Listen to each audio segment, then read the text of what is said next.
For nearly 7 decades, a secret festered in the damp, decaying heart of the Appalachian foothills, a secret so profound it had become a world unto itself. This is not merely a story of isolation, but a chilling descent into a man-made American Gothic, where the very concepts of family and morality were twisted into a grotesque survival mechanism. It's a narrative of how poverty and geography can conspire to create a pocket of reality where time itself seems to warp, and the unthinkable becomes routine. The year was 1953. Deep within the suffocating embrace of Claiborne County's primordial forests, the Harmon property existed as a wound upon the land. More than just physically remote, it was a place of psychic isolation, where the rhythms of the outside world held no sway. The family's 15-hectare plot was less a farm and more a fortress of solitude, guarded by a treacherous, mud-choked road and the towering, judgmental silence of the pines. Here, the patriarch Joseph Harmon enforced his decree with the fervor of a fallen prophet: Harmon blood stays with the Harmons. This was not a gentle suggestion of kinship loyalty, it was a brutal law of survival and control, one that mandated unions which blurred and then erased the lines of family. The result was a genetic catastrophe in slow motion, a biological echo chamber where deleterious traits amplified with each successive generation, creating a living laboratory of suffering. The silence was broken by a figure of almost mythic determination. 19-year-old Martha Harmon, her body weakened by malnutrition and her spirit by a lifetime of subjugation, embarked on a 27-kilometer pilgrimage through the wilderness. Her sole compass was the desperate weight of the infant in her arms, a child whose webbed fingers and malformed skull were a silent testament to the horrors of her lineage. Martha's voice was a rusted instrument, her vocabulary stunted to less than 200 words, a reflection of a world deliberately kept small and terrifying. Dr. William Carson, the physician who encountered this spectral pair on a rain-lashed October night, wrote in his journal with a hand likely trembling from both exhaustion and shock, "The patient exhibits signs of prolonged, systemic neglect, a body accustomed to hunger. The infant's condition is medically unambiguous, a textbook case of extreme generational inbreeding. Yet, it is the mother's eyes that haunt me, a profound, animal fear, but beneath it, a flicker of resolve that transcends her circumstances." Unbeknownst to him, Martha was not just a mother seeking help, she was the first crack in a dam that had held back 3 generations of torment. Her flight was an act of instinctual rebellion, a spark of primal love igniting in a world designed to extinguish it. The investigation that followed peeled back the layers of this nightmare like a pathologist conducting an autopsy on a dead society. The origin was traced to the economic ruin of the Great Depression. After a financial scandal, Joseph Harmon's father had retreated not just from society, but from reality itself, constructing a paranoid ideology where purity of blood was the only currency of value. On this isolated plot, life was cheap. Of 37 documented births, only 19 children survived, a haunting statistic that spoke of unrecorded tragedies, of tiny graves scattered in the woods. Those who lived bore the scars: cognitive fog, skeletal deformities, a pervasive stunting of both body and mind. Social worker Eleanor Wright's report was a cold, clinical indictment: the women exist in a state of institutionalized subservience. They are breeding stock and laborious, kept deliberately illiterate and isolated to maintain control. Joseph Harmon's authority is absolute, extending to the most intimate aspects of their lives, dictating partnerships that defy both law and nature. The genealogical chart assembled by authorities was a map of a unique hell. Martha was the daughter of Joseph and his first cousin. The father of her child was her own half-brother. This was not a series of tragic mistakes, it was a systemic, intergenerational pattern, a wheel of abuse that crushed each new generation beneath its weight. For those of you who are dedicated to uncovering the hidden arteries of American history, the stories scrubbed from textbooks, the truths buried by shame, you know this channel is a refuge for the forgotten.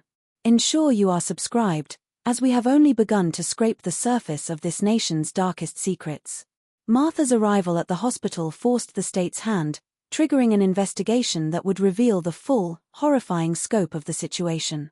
The initial visit to the Harmon property in December 1953 was a journey into another century. The 7 crude cabins, devoid of any modern convenience, huddled together as if for warmth against the creeping decay. The air was thick with the smell of wood smoke, unwashed bodies, and despair. Joseph Harmon, a gaunt and furious patriarch, met the interlopers with a shotgun and a fanatical glare, his two eldest sons, men with the confused eyes of children, standing as his grim sentinels.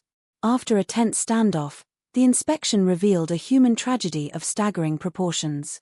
27 souls, bound by a tangled and suffocating bloodline, lived in conditions of profound deprivation. The women were spectral figures, flinching from contact, their speech broken and fearful. Children with extra digits, cleft palates, and asymmetrical skulls peered from behind doorways, living proof of the cost of purity. The discovery of Sarah Harmon's diary was the key that unlocked the family's conscious damnation. This educated woman, Martha's aunt, had been the silent chronicler of the family's decline. Her entries were a slow-motion suicide note of the soul. A passage from 1941 was particularly devastating. Another small coffin today, the fourth I've had to fashion with my own hands. No name, for what is the point? Joseph says it is a test from God. But I see a pattern now, a sickness woven into our very DNA. To speak of it is to invite his wrath, so I scream these truths onto this page, my only confessor. This diary proved the horror was not unknown, but suppressed. When authorities returned with a court order in January 1954, Joseph's violent resistance led to his arrest, finally allowing doctors to fully assess the children. Geneticist Dr. Howard Jensen's report was a landmark document. This is a catastrophic case of endogamic depression. The incidence of congenital anomalies is exponentially higher than the general population, and worsening. We are witnessing the biological consequence of a closed ecosystem. As Martha slowly emerged from her shell under patient care, her testimony revealed the psychological architecture of the compound. It was a totalitarian state in miniature, where dissent was punished with isolation and starvation, and women were stripped of any autonomy. Her courage inspired 3 other women, Jessie, Rebecca, and Laura, to escape. Their collective testimonies painted a picture of Gothic horror. Jessie explained the enforced ignorance. Books were considered poison. If you were caught trying to learn letters, you were locked in the root cellar with the spiders and the dark. The fear eventually becomes a part of you. Rebecca described the paranoia, asterisk bells on the paths, drills for hiding in caves. We were taught the outside world was a monster waiting to devour us. If you can feel the weight of this injustice, if the silence of these women echoes in your own soul, leave a comment below with their voices matter. Let it be a testament that they are finally being heard. The most critical evidence came from Laura, who had salvaged the final, desperate pages of her mother Sarah's diary. A 1942 entry revealed a last, failed attempt at reason. I begged him today. I showed him the babies, their labored breathing, their distorted features. I pleaded for a doctor. He said the outsiders had already infected my mind, that their science was a blasphemy. He said our salvation lay in purging their influence entirely. He is building a tomb around us, and calling it a sanctuary. The legal and ethical battle that ensued was monumental.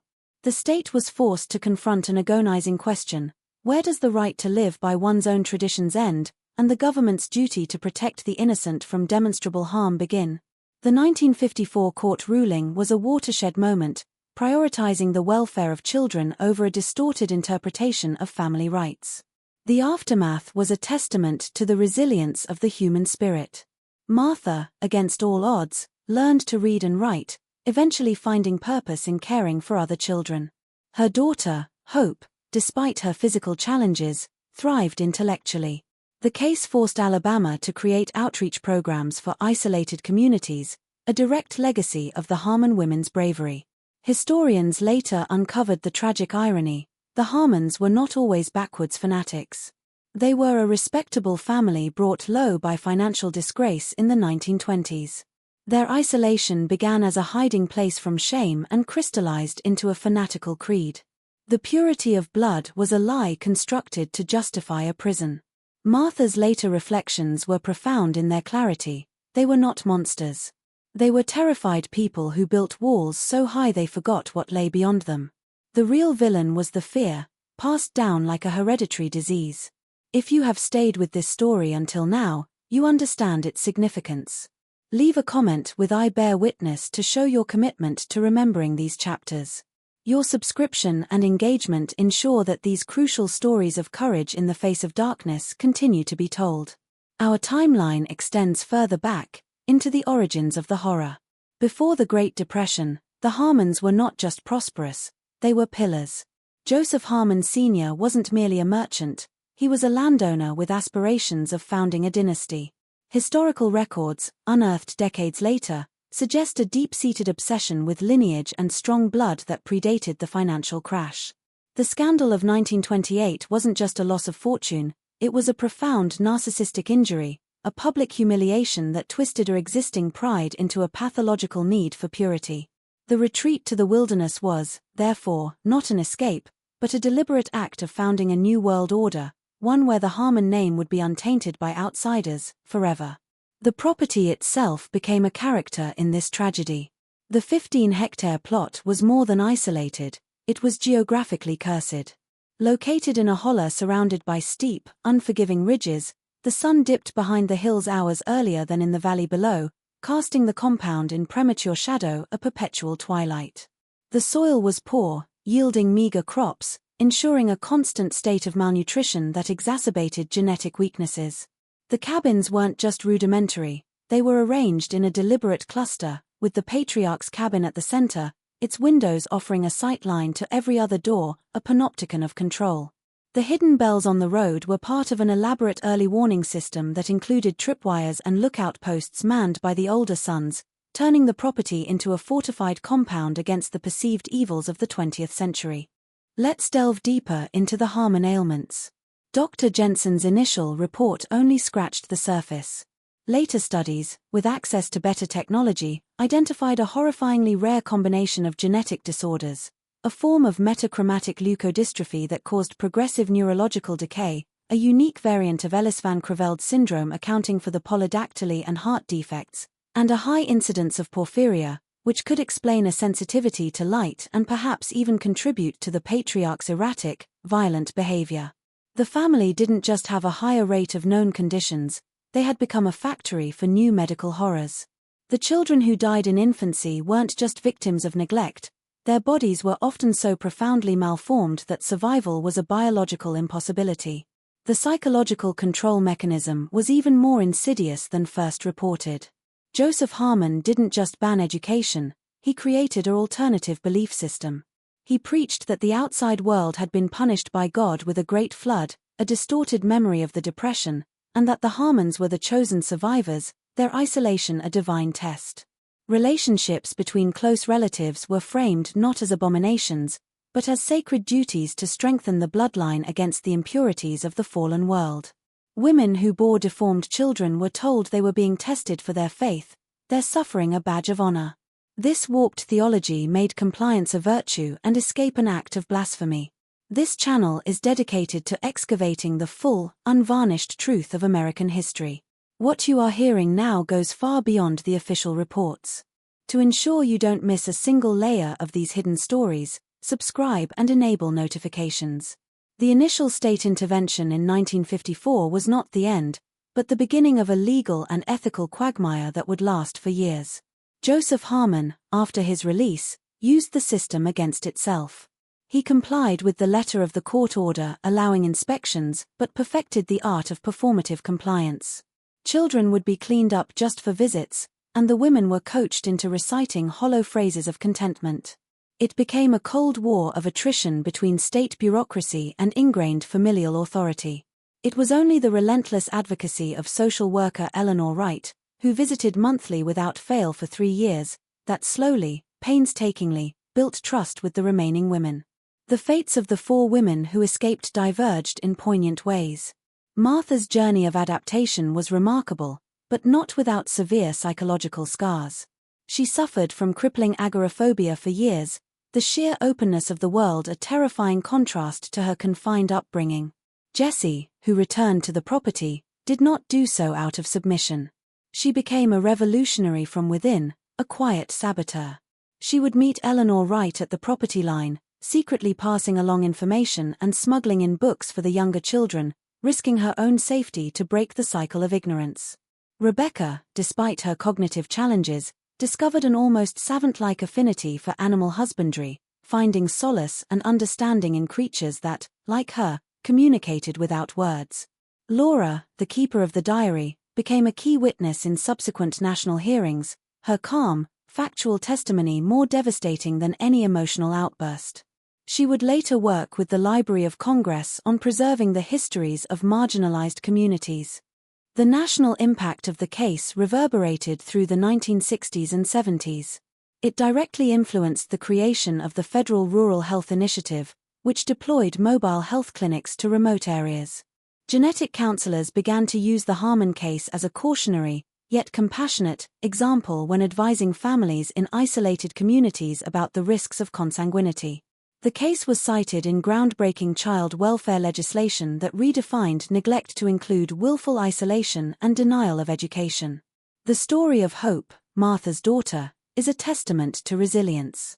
She underwent over a dozen surgeries to correct her physical deformities. Despite this, she earned a master's degree in social work, focusing specifically on the ethical dilemmas of state intervention in religious and cultural communities. In a tragic twist of fate, her deep understanding of the very forces that shaped her made her a leading, and often controversial, voice against heavy-handed governmental overreach, arguing always for nuanced, community-based solutions. The final, haunting chapter involves the property itself. After the last of the old generation Harmons passed away, the land was abandoned. Local legend says it's cursed. The cabins collapsed back into the soil.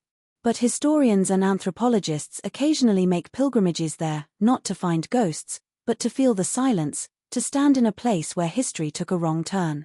The forest is reclaiming it, slowly erasing the physical evidence, but the story, thanks to the courage of those who escaped, remains as a permanent and terrible warning. If this deep dive into the shadows of history resonates with you, if you believe these stories must be told in their entirety, let me know in the comments with Remember the Harmons. Your engagement is what allows us to dedicate the time and resources to uncover the truth. Share this video with someone who understands that history is not just about dates, but about the lives etched in between. The legacy of the Harmon women is a stark, haunting lesson. They were the ones who, after a lifetime of silence, found the strength to speak. In doing so, they did not just free themselves, they illuminated a dark corner of the American experience, ensuring that future generations would not have to suffer the same terrible fate within the silent, suffocating embrace of the hills.